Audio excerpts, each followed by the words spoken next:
Salut frères et sœurs, que la paix demeure sur vous. Donc encore une vidéo hein, par rapport à ce qui circule sur Internet sur moi. Comme je vous dis, c'est pas pour me justifier, je pourrais laisser ça comme j'ai laissé depuis toutes ces années.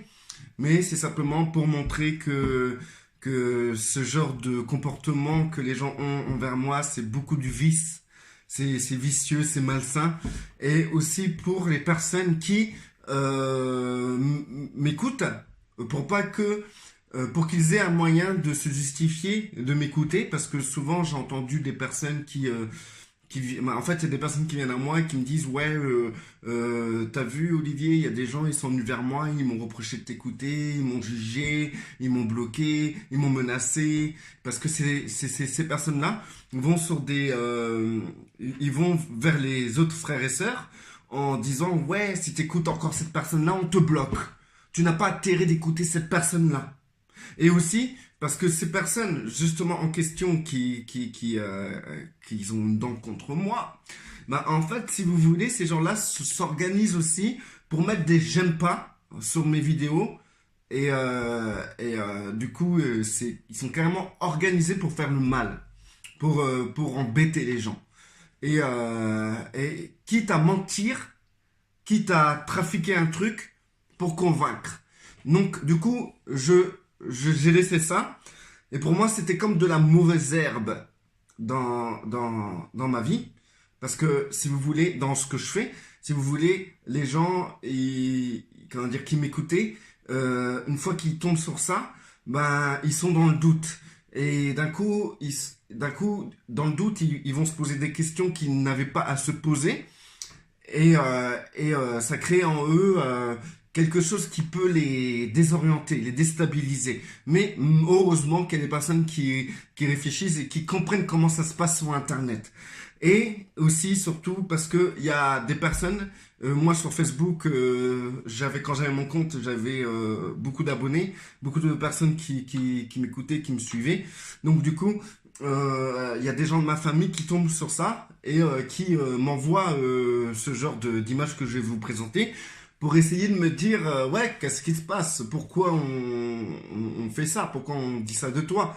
Et du coup, je dois me justifier face aux gens de ma famille. Donc du coup, je fais une vidéo globale, générale, pour que si quelqu'un a un problème, il peut prendre cette vidéo pour dire tiens, regarde un peu cette vidéo-là, ou pour s'il y a des gens qui viennent me demander de me justifier face à ça, je leur enverrai ce genre de vidéo. Voilà, je vous mets la vidéo là en question. Restez bénis.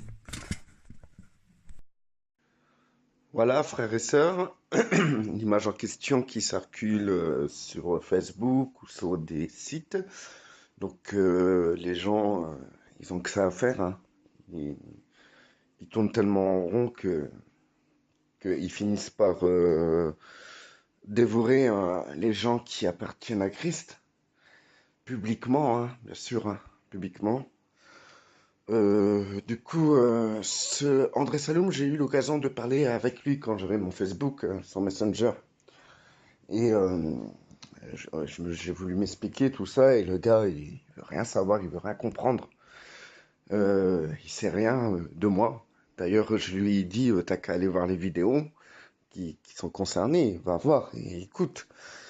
Et rien n'y fait. Il n'a pas été écouter mes vidéos ni les voir, mais par contre, pour mettre des vidéos avec leurs titres comment dire, pour montrer que en fait, je suis dans l'erreur et que je dis des choses qui ne viennent pas de Dieu, ça le dérange pas, quoi, en fait.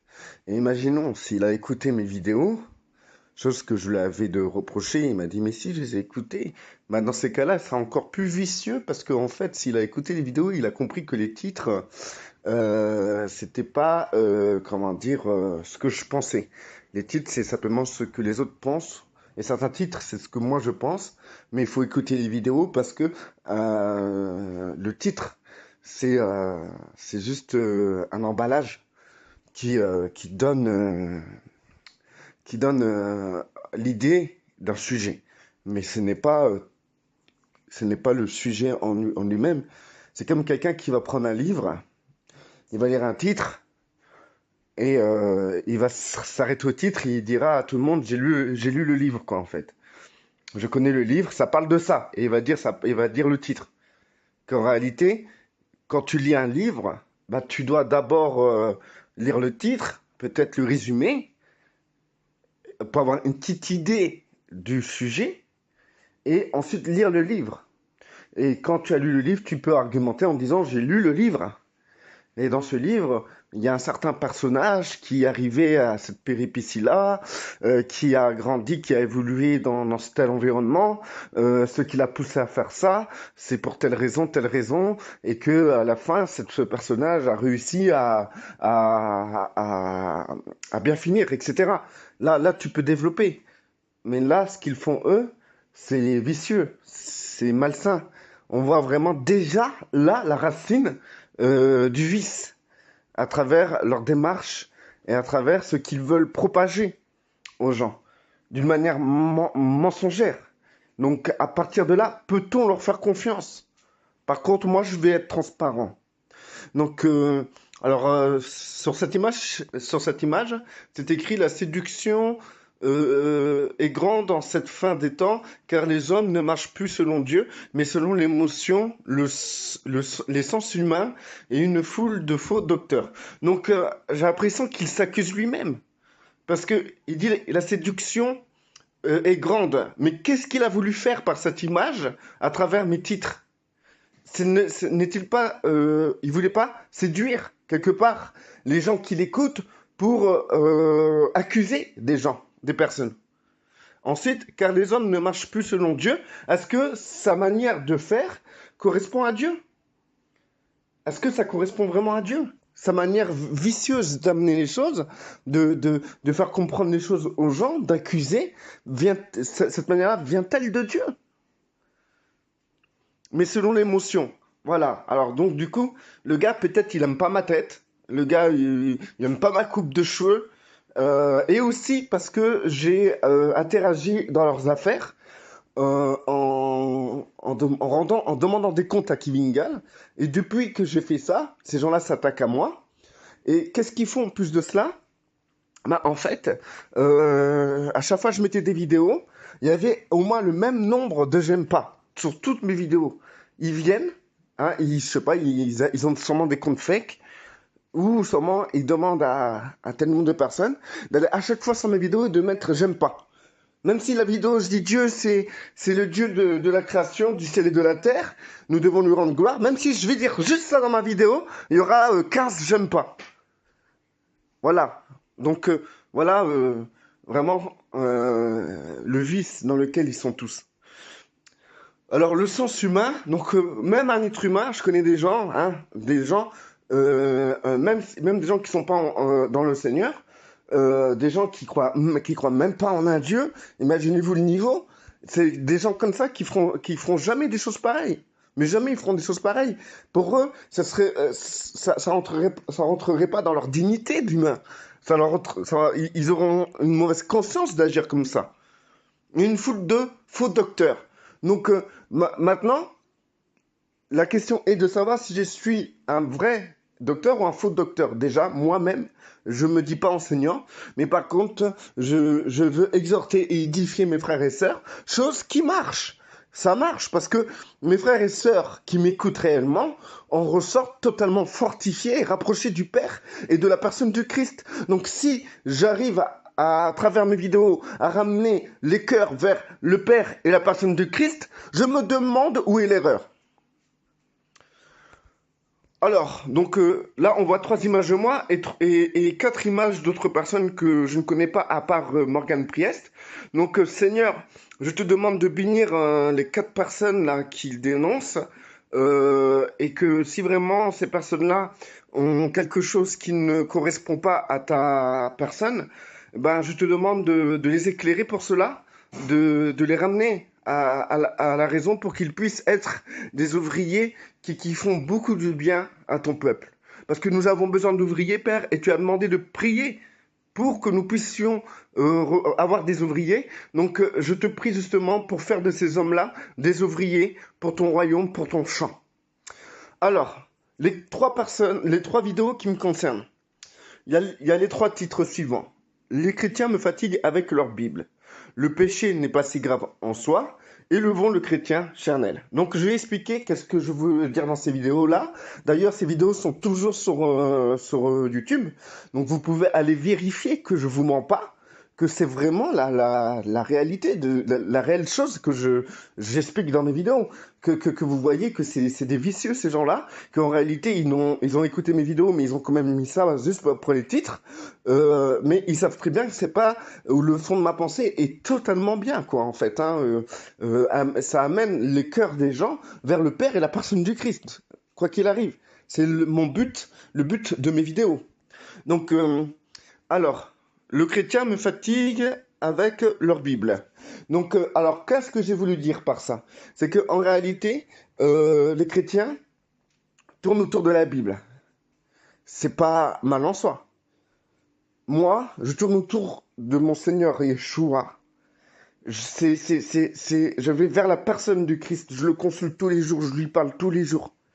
Je vais adorer le Père. Le Père cherche des adorateurs en esprit et en vérité. Et nous avons accès au trône du Père grâce au sacrifice de notre Seigneur Yeshua.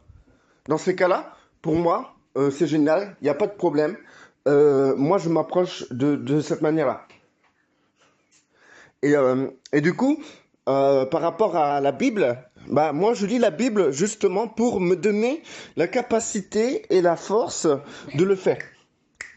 La capacité et la force de le faire. Donc, du coup, quand je lis la Bible, c'est pour me rapprocher du Père et de la personne du Christ.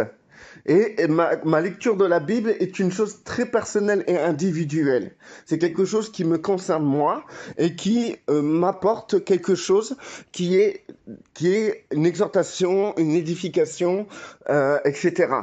Donc, du coup, moi, j'ai pas la mauvaise vision de la Bible. Au contraire, la Bible me porte et me facilite souvent, par rapport à mon intelligence, l'accès à, à la possibilité, en fait, à la possibilité de me rapprocher du Père et de la personne du Christ. Quand nous lisons la Bible, nous devons comprendre que le résultat de tout ce que Dieu a voulu accomplir, c'est que nous puissions être l'épouse du Christ, que nous ayons le Saint-Esprit en nous et que nous ayons accès auprès de lui. C'est la base, c'est ce que le Père a toujours voulu. Le Père n'a jamais voulu des grands lecteurs de la Bible, comme nous voyons chez les pharisiens, des grands étudiants de la Bible, des grands stratèges de la Bible, des grands enseignants de la Bible. C'est pas ce que le Seigneur a voulu. Bon, je reprends parce que ça a coupé.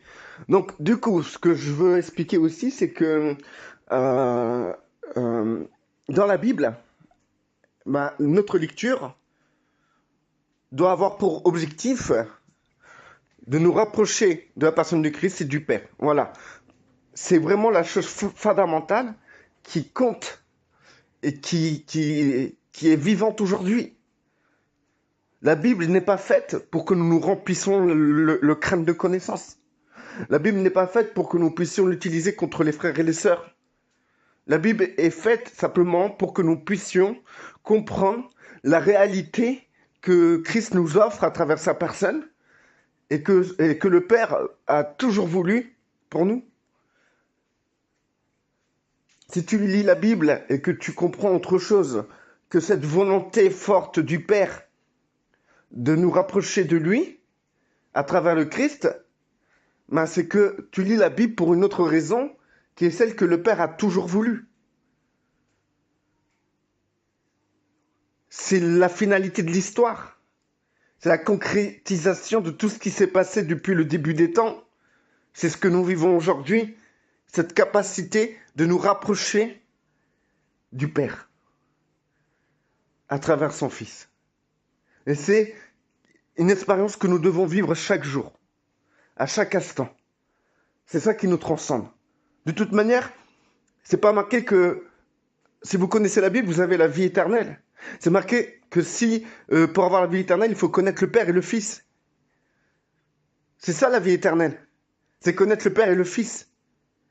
Et donc, connaître le Père et le Fils, c'est pas simplement lire la Bible, mais c'est d'être en contact vivant avec le Père et le Fils. Et la Bible, c'est quelque chose qui va nous amener à nous rappeler cela, qui va nous amener à vivre cela, à ne pas oublier cela.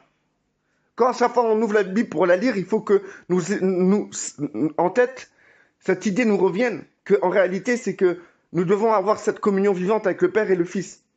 Voilà, c'est ça qui compte réellement. Et moi, je vois la Bible de cette manière-là. Donc, pourquoi je dis les chrétiens me fatiguent avec leur Bible? Parce que les chrétiens viennent vers les autres avec la Bible, leur Bible, hein, ma Bible. Hein, souvent ils disent ma Bible, c'est écrit dans ma Bible. Ils viennent pour t'agresser, ils viennent pour te reprendre, pour te casser. Ils viennent pour t'imposer leur façon, leur compréhension de leur interprétation biblique. Et si tu ne penses pas comme eux, ils te considèrent comme un loup, ils te considèrent comme un mauvais, ils te considèrent comme quelqu'un qui est dans l'hérésie. Sans que eux-mêmes se posent la question, est-ce que je suis vraiment dans la vérité? Ils vont dire, ouais, c'est la vérité ce que j'ai, parce que moi je l'ai lu dans ma Bible. Sauf que l'autre en face, à qui on impose cette vérité, il a aussi une Bible. Et l'autre, il va sortir sa Bible en disant, non, moi je comprends ça, c'est ma vérité. Et ça me fatigue de voir les gens faire ça. Ça me fatigue de voir les gens se confronter leur compréhension parfois erronée de la Bible pour avoir le dernier mot. Et c'est pour ça que je dis comme ça, les chrétiens me fatiguent avec leur Bible. Quand je vois un chrétien que je commence à lui parler avec mon cœur et quand il va dire « Attends, je vais chercher ma Bible », je me dis « Mais qu'est-ce qu'il va me faire encore lui ?» Et il a encore feuilleté, cherché, et il dit, tu vois, non, je suis pas d'accord parce que c'est écrit ça. Mais mon vieux, dans cette Bible-là, tu vois qu'il écrit ça, mais sache qu'il y a encore 10 versets qui contredisent ce verset-là. Comment tu fais alors? C'est écrit dans la Bible que tu ne tueras point. Dieu a fait tuer des femmes et des enfants dans l'Ancien Testament. Va t'en comprendre. Maintenant, la Bible, pour ne pas s'égarer, doit t'amener à cette compréhension qu'aujourd'hui, tu dois faire attention et veiller d'être dans la volonté du Père, qui est de le connaître et de connaître son Fils. Car la vie éternelle, ce n'est pas avoir la connaissance quelconque, la connaissance scripturaire, la connaissance des versets ou d'une compréhension de la Bible. La vie éternelle, c'est de connaître d'une manière vivante le Père et le Fils. Et si la Bible permettait de connaître le Père et le Fils, une connaissance livresque du Père et du Fils, ça fait longtemps que tous ceux qui ont une Bible seraient dans la connaissance réelle du Père et du Fils. Mais le problème, c'est que des tas et des millions de personnes ont une Bible et ils n'ont aucune communion avec le Père et le Fils. Ils ne savent même pas c'est quoi ce privilège d'aller devant le trône du Père. Parce qu'il y a des chrétiens, ils n'ont même plus le mot Père dans leur bouche. Ils ont toujours le mot Jésus, Jésus, Jésus. Ils n'ont même plus le mot Père. Que même Jésus-Christ a toujours amené les gens vers le Père. Les apôtres parlent du Père et du Fils.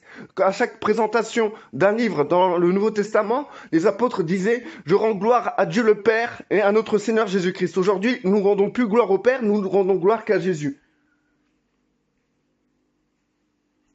Bref, alors, l'autre vidéo, c'est « Le péché n'est pas si grave en soi ». Donc pourquoi je parle de ça? Tout simplement parce que Christ, il est venu faire quoi? Il est venu prendre le péché en son corps, mourir pour détruire ce péché, prendre le péché avec lui et ressusciter. C'est-à-dire que c'est l'agneau qui porte le péché du monde. Aujourd'hui, Christ, voilà ce qu'il a accompli. Il a accompli cette chose formidable qui est de détruire le péché. Donc, d'où vient le verset de Paul quand il dit là où le péché abonde, la grâce surabonde. Donc, ce qui est plus fort aujourd'hui, ce n'est plus le péché, mais c'est la grâce. La grâce est beaucoup plus forte que le péché. La grâce est beaucoup plus puissante que le péché. Aujourd'hui, le péché n'a plus sa force. Aujourd'hui, le péché n'a plus ne rend plus personne esclave, car aujourd'hui, tous peuvent être affranchis à travers la grâce. Tout être humain sur terre ne peut être affranchi par la grâce et sortir de l'esclavage du péché. Bien sûr, le péché aujourd'hui, ça conduit à la mort. Je ne dis pas le contraire. Mais les gens aujourd'hui, les frères et sœurs, malgré qu'ils sont sous la grâce, qu'est-ce qu'ils vont faire? Ils vont toujours rester à voir le péché des autres et un peu moins leur péché à eux. Ils vont tout le temps accuser les autres de péché, de péché, de péché. Tout leur vie chrétienne tourne autour. Ouais, t'as péché. Ouais, j'ai péché. Ouais, il faut pas pécher. Ouais, ça c'est péché. Ils vont tourner que autour de ça. Mes frères et sœurs, tournez autour de la grâce. Tournez autour de la grâce. Parce que c'est la grâce qui a affranchi. C'est pas parce que tu prends conscience d'un péché que tu vas combattre personnellement ce péché que tu vas t'affranchir de ce péché. Mais c'est en allant à Christ, en allant vers la personne du Christ, que tu vas t'affranchir du péché. Donc les gens, au lieu de tourner autour de la personne du Christ, ils vont tourner autour du péché. Ils vont s'accabler, ils vont se culpabiliser, ils vont s'autodétruire. Il y a des gens qui sont assommés par leur vie de péché. Ils sont assommés qu'en réalité, ils peuvent être libérés d'un clin d'œil, ils peuvent en être affranchis. Donc c'est pour ça, frères et sœurs, que je tiens à dire que le péché n'est pas si grave.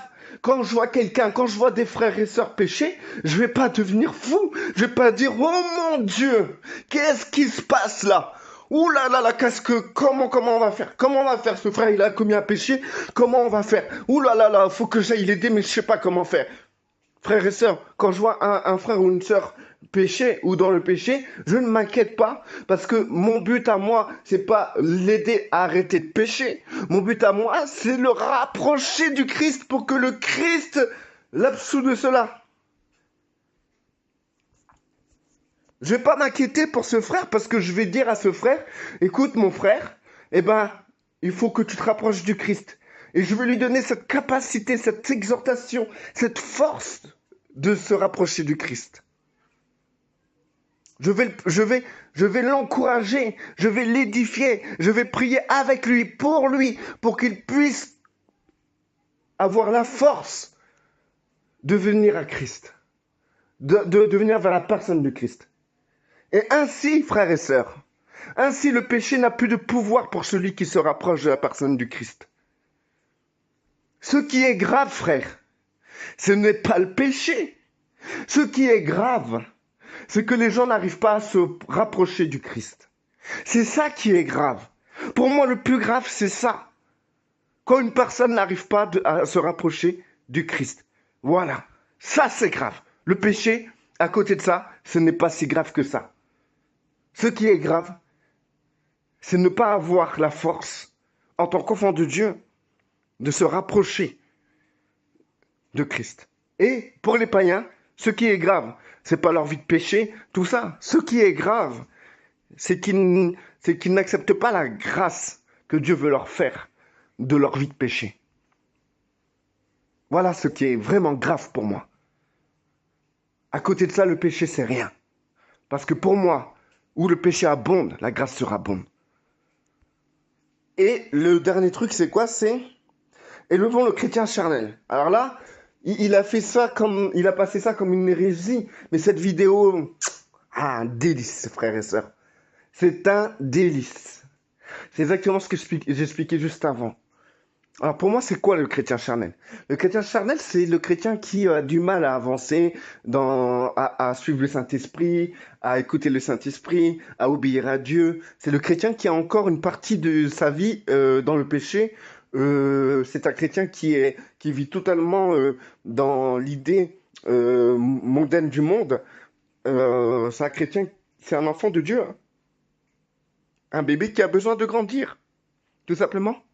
Donc, du coup, pourquoi je dis élevons le chrétien charnel? Tout simplement parce que, en fait, si vous voulez, ce genre de chrétiens-là, il faut pas les écraser. Alors, ce que les gens ils font avec leur Bible, ils viennent avec leur Bible pour les écraser. C'est les mêmes personnes qui me fatiguent avec leur Bible. C'est des gens qui vont arriver vers ces chrétiens-là, tout le temps en pointant du doigt leur péché. Et en réalité, c'est pas le péché qui est grave dans la vie de ce genre de chrétien-là, dans ce genre de chrétien charnel. Ce qui est grave, c'est qu'ils ne savent pas comment s'approcher du Père et de la personne du Christ. Donc il faut les aider à pouvoir le faire, à réussir à s'approcher du Père et de la personne du Christ. Donc, euh, ce genre de chrétiens-là, c'est souvent des chrétiens sur qui les vautours accusateurs volent au-dessus pour dévorer leur chair. Donc c'est des dévoreurs de chair. Pour moi, quand j'appelle dévoreurs de chair, c'est des chrétiens qui se croient spirituels et qui vont se ramener vers ce genre de personnes pour la décortiquer et la bouffer. Ils vont utiliser la Bible comme une épée contre ces gens-là. Au lieu de les aider, de les porter d'une manière mature, comme si c'était un adulte qui aidait un enfant en fait. Par exemple, un chrétien charnel, je vois comme un petit enfant qui sait pas bien manger à table ou qui fait des bêtises et qui est face à des adultes et que ces adultes sont toujours en train de réprimander l'enfant en disant ouais, parle bien, ouais, arrête de faire ça, ouais, mange bien, au lieu d'accompagner l'enfant à mieux manger. Voilà qu'est-ce qui me font penser les, les, les, les chrétiens charnels. Et du coup, et du coup, non, voilà, excusez-moi parce que j'étais perturbé. Voilà à quoi me font penser les chrétiens spirituels, soi-disant spirituels, face aux chrétiens charnels. Donc, alors, pourquoi je dis élevons le chrétien charnel, c'est pas dire qu'il faut adorer le chrétien charnel.